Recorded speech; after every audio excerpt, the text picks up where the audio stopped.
This year we are celebrating the 25th anniversary of Love in the Name of Christ in Gallatin County. What began as a few churches coming together to be the hands and feet of Christ has become a partnership of 48 local Christian churches. Time flies. I can't believe it's been 25 years.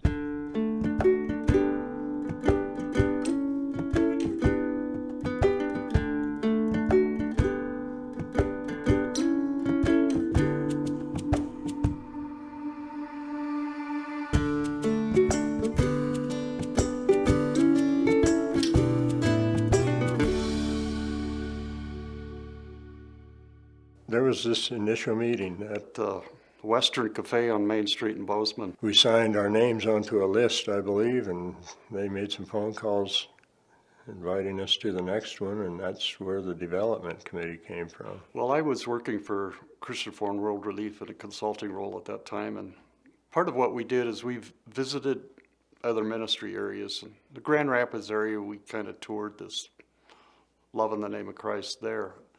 And I thought, maybe that would work in Bozeman, Montana as well. And about a month later, Alex Kim came to me in my office in Bozeman here and says, we ought to get that started, because he had saw the same thing. And that was tied into the time after I had put on a workshop here where people said, it's a great idea. We know how to make caring calls, but we don't know who the people are that are in need. And there was both that and also the fear that, if we know people in need, we don't know if they're taking advantage of us or not, because some of them had some bad experiences of helping people and then finding out that they were just church hopping, going from church to church. And there was no coordination at all between the churches. 25 years ago, when we reached out to Love Inc. National, their first response was, well, we're glad you're excited about it, but we think you're too small. You won't be able to raise enough funds. We really need a population, at least a total area of around 400,000, they said. And at that time, Bozeman was 43,000, and they figured with the surrounding area, we were 65,000. So, and Alex Kim came to me and he says, maybe they just don't know back east how willing we are to give. And that really came out to be true, because churches in the valley were very giving. And then we had the right person come on that moved us out of the shoebox category. Jay Kim, he was our treasurer, and he would come with his shoebox and stuff. I don't remember a shoebox. He kept good records and everything, but we knew we had to get beyond that. We started out in a room at Security Bank that was about the size of a shoebox. We had a lot of laughs because we just had the one phone, the one small room. My heart was right away for these people in need.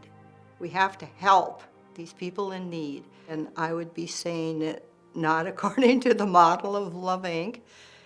And then, of course, as I learned the process, we don't help them stay where they're at. We try to help them get out of their situation and also share what Christ means to us.